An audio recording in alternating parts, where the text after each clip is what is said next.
El Señor esté con ustedes. Y con tu espíritu. Proclamación de la buena nueva de nuestro Señor Jesucristo, según San Mateo. Gloria a ti, Señor. En aquel tiempo Jesús dijo a sus discípulos: no den a los perros las cosas santas, ni echen sus perlas a los cerdos, no sea que las pisoteen y después se vuelvan contra ustedes y los despedacen. Traten a los demás como quieren que ellos los traten a ustedes. En esto se resumen la ley y los profetas. Entren por la puerta estrecha, porque ancha es la puerta, y amplio el camino que conduce a la perdición, y son muchos los que entran por él. Pero qué estrecha es la puerta, y qué angosto el camino que conduce a la vida, y qué pocos son los que lo encuentran. Palabra del Señor. Gloria a ti, Señor Jesús. Por la lectura del Santo Evangelio, sean perdonados nuestros pecados veniales. Brevemente sentados, por favor. Algo que a veces no alcanzamos a entender es que estamos en una guerra, es una guerra real. Y no me refiero país contra país, o pueblo contra pueblo, raza contra raza, hombre contra mujer, o esta cuestión de LGTB contra las familias y los valores, que es una realidad, sí, pero el fondo es más profundo, más arraigado, y es una guerra espiritual. Una guerra que, si no tomamos conciencia de ella, pues siempre va a tener la ventaja de la sorpresa, va a tener la ventaja de que nos agarra desprevenidos de diferentes formas, en diferentes maneras. Y esto pues lleva a que nosotros como católicos pues nos tumben y haga que perdamos esa confianza o esa fe, si es que la llegamos a tener, precisamente por no entender lo que estamos viviendo, lo que estamos enfrentando.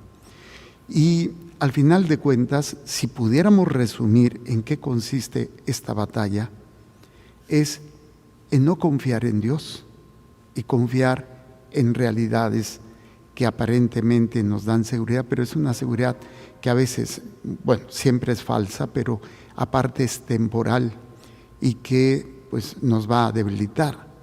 Esta confianza que vamos perdiendo es porque nos ponemos a ver el mal, nos ponemos a ver cómo las personas que hacen mal, según nuestros valores cristianos, les va bien o están triunfando, y nos vemos a nosotros como personas que o tratamos o vivimos según más o menos nuestra capacidad esos valores, y las cosas no se dan, no funcionan. Entonces, esto es muy desconcertante y a veces nos sentimos abatidos, vencidos, cansados, enfadados, sin ánimos, y pues sí, a estas alturas, pues muchos tiran la toalla, dejan de rezar, dejan de confiar, dejan de luchar por lo que deben de hacer. ¿Por qué? Porque no hay gratificación material, no hay gratificación inmediata, porque, pues, o sea, imagínense estar batallando, estar luchando y no ves nada en concreto, no ves qué hacer, o que crees que estás haciendo lo correcto y en lugar de mejorar las cosas siguen igual. Yo creo que uno de los aspectos que, bueno, esto siempre lo va a marcar la palabra de Dios, pero hay que entender cómo la palabra de Dios nos habla a nosotros hoy en nuestros días. Aunque es una palabra que se escribió hace siglos, y que pues podríamos decir están descontinuadas, pero no, esa es la grandeza y la belleza y el poder de la palabra de Dios, que es viva y es actual, es más penetrante que espada de doble filo. En esta primera lectura del libro de los Reyes, vemos una de las situaciones que el pueblo judío va a enfrentar y que podemos ponernos en ese lugar, el ser conquistados. ¿Qué significa ser conquistado? Significa perder tu libertad, significa estar sometido a un rey o a un poder que va a hacer que tú hagas lo que ellos te pidan, te exigen, te demanden, y si no, serás castigado. Si lo vemos desde el punto de vista en nuestras vidas, pues sí, hay muchas cosas que constantemente nos quieren conquistar, que de fondo siempre será Satanás, que se mueve a través del mundo y a través de la carne, o sea, las pasiones desenfrenadas. Pero es esta situación. Entonces, aquí cuando vemos que el pueblo de Israel está siendo asediado, está siendo amenazado con un imperio, con una autoridad que pues ha destruido pueblos, ha conquistado muchísimos pueblos, y pues Israel es una cosita pequeña, ¿no? Y bueno, estamos hablando del reino del norte, del reino del sur, que es Judá, pero es pequeño comparado contra este imperio asirio, con el rey que es uno de estos reyes que va a generar mucho miedo, Sennacherib. Y bueno, le hace ver al rey de Judá que todos los reyes han sido destruidos, todos los demás pueblos, ¿sí? Y cómo han exterminado a esas grandes naciones, muchísimo más grandes y poderosas que Judá. Pero entonces, ¿cuál es la diferencia? ¿Qué es lo que hace diferente? Y esto es precisamente para las batallas que tú estás librando y que vas a librar y que seguirás librando durante toda tu vida hasta el día en que muramos. Entonces, ¿qué es lo que hace el rey? El rey toma la carta, o sea, toma el problema, toma la amenaza, toma las palabras, toma la realidad que está viviendo, que es la carta que le manda el rey Sennacherib, para decirle: no te dejes engañar por tu Dios. ¿Qué es lo que nos están diciendo hoy a los católicos? No te dejes engañar por lo que enseña la Iglesia Católica, por los sacramentos. No te dejes engañar que si la familia, hombre, mujer, no te dejes engañar por la vida de oración, no te dejes engañar por la palabra. Esta es la situación constante que tenemos. Por eso decía yo, es la batalla espiritual que al finalmente se traduce si voy a confiar o no en Dios, si voy a entregarle a Dios mi vida o no.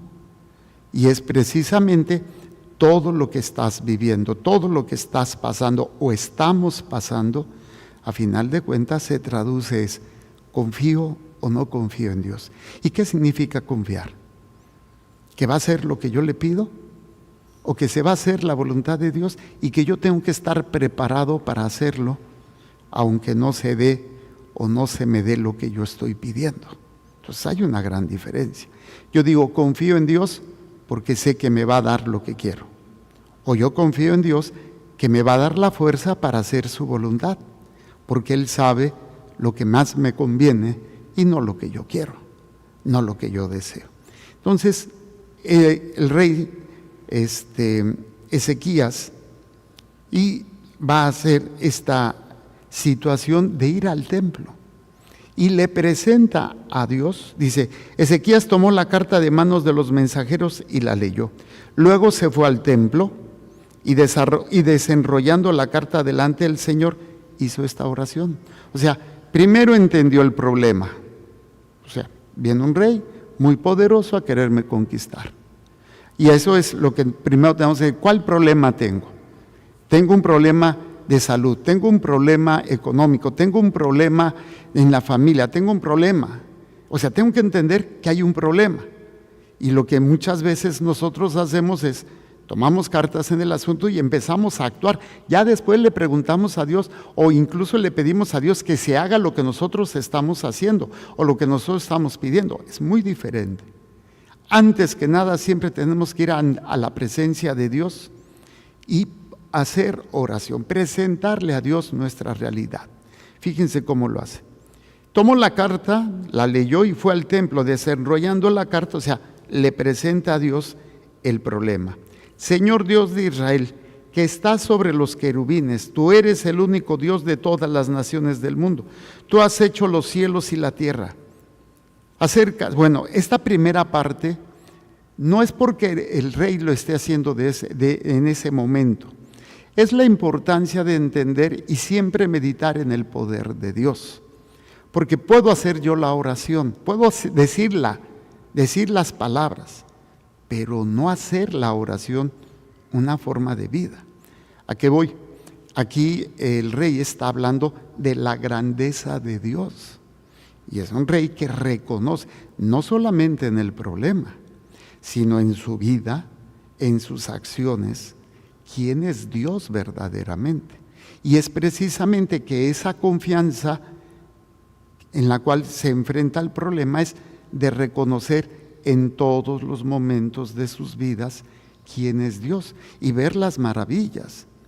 Nosotros vemos maravillas todos los días cuando participamos de la Santa Misa. Vemos sus maravillas cuando nos confesamos. Vemos las maravillas de Dios a través de su palabra, pero también a través de la misma creación y de acontecimientos diarios que nos pasan a través de la bendición que Dios nos da de las personas que nos tienden la mano, que nos aman, que nos perdonan, que nos levantan. Y es precisamente cuando vemos lo que sucede. Entonces, primer momento, hay un problema y el problema me está diciendo, no te puedes librar de mí. Así le dice el rey Sennacherib al rey Ezequías, no te puedes librar de mí. ¿Tú crees que te vas a librar de mí? Es el presentarse como no hay otra opción. Bueno, y lo otro es, ok, reconozco que tengo este problema, pero voy ante el Señor antes de tomar cualquier decisión, antes de buscar cualquier otra ayuda, antes de querer incluso yo decir, bueno, es que eso sucede así. No, lo primero es ir con el Señor. Segundo, ya que estoy en la presencia de Dios, reconocer su poder, porque lo he reconocido siempre, porque he alabado su misericordia, porque vivo agradeciendo las maravillas de Dios. Pero cuando lo hacemos solamente en el problema, no tiene ese respaldo, no tiene esa fuerza. Hay una presencia, sí, pero no es lo mismo. Bueno, entonces se empieza a reconocer el poder y la grandeza de Dios. Luego dice, acerca, Señor, tus oídos y escucha. Abre, Señor, tus ojos y mira. Entonces pide esa atención el rey a lo que le está presentando a Dios. O sea, acerca tus oídos, acerca tus ojos y ve. Oye las palabras con que Sennacherib te ha insultado a ti, Dios mío. Entonces, en primer lugar, no hay que ponernos de víctimas. Pobrecito de mí, ¿cómo sufro? Hay que recordar de quién somos y hay que recordar que al final de cuentas, pues es si yo le pertenezco a Dios, se le está faltando a Dios, porque a veces nos gusta victimizarnos, pobrecito de mí. Y sí estás padeciendo, sí estás sufriendo, pero al final de cuentas es el combate o la guerra espiritual que les decía al inicio, de querer arrebatarle a Dios lo que le pertenece, y tú y yo le pertenecemos.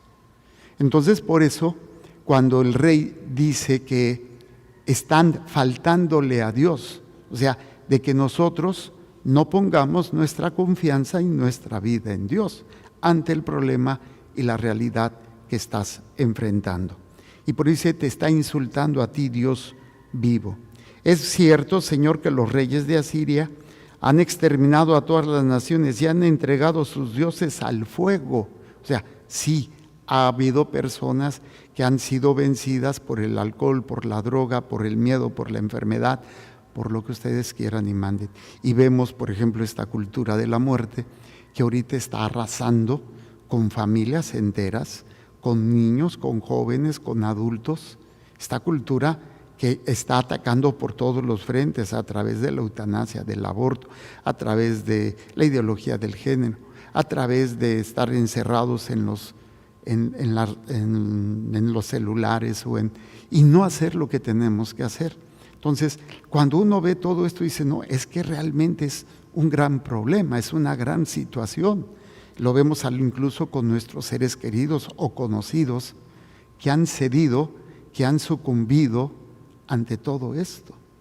Y es cuando viene este gran temor.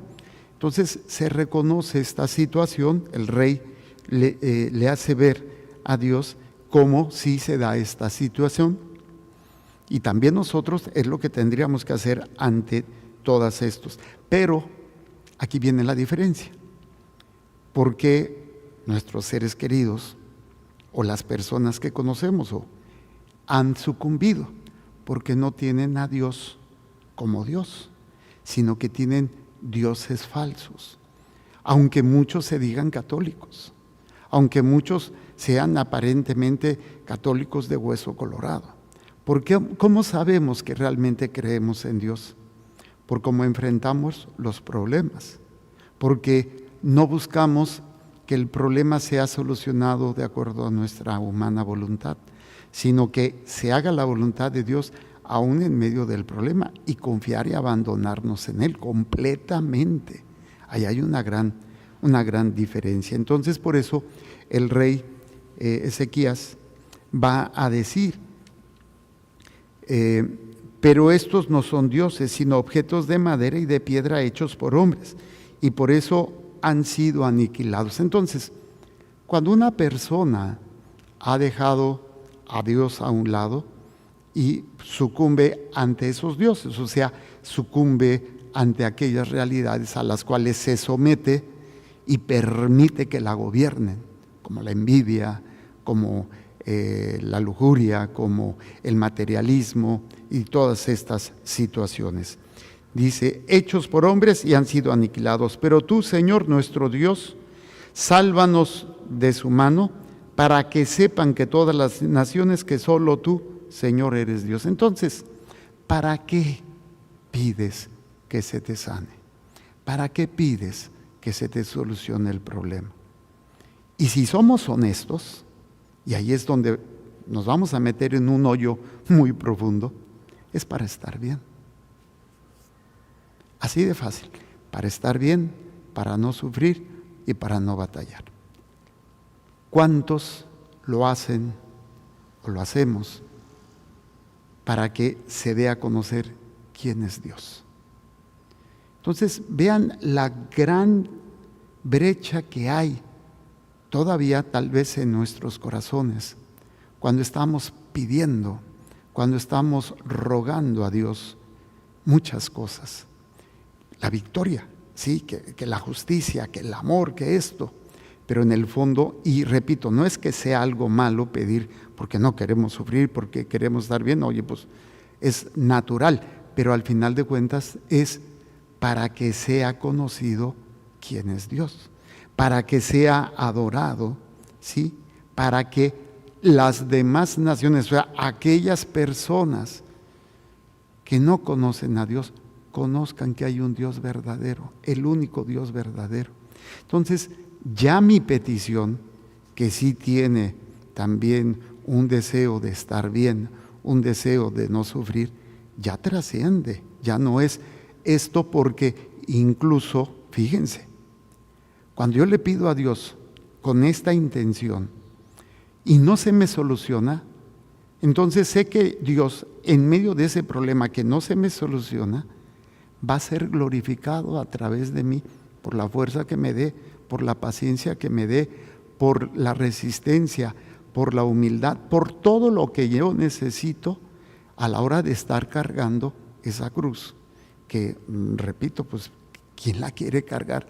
Yo no quiero sufrir, yo no quiero. Y entonces le pido a Dios, pero que sea lo principal, que Dios sea reconocido por los demás. Entonces, si tu meta es esa, tú sabrás de que Dios puede ser reconocido en la solución del problema o en la carga con la fuerza y la paz de Dios del problema. Entonces, ya no estoy centrado solamente en mí, estoy centrado en el verdadero combate espiritual, que el mundo reconozca a Dios como su Señor y Salvador. Y yo me vuelvo un instrumento en las manos de Dios para que se manifieste esto. Dice entonces, habla el profeta Isaías, hijo de Amós, y le manda decir a Ezequías, esto dice el Dios de Israel, he escuchado tu oración. Sabemos que Dios las escucha todas. Aquí la cuestión es si nosotros escuchamos la respuesta.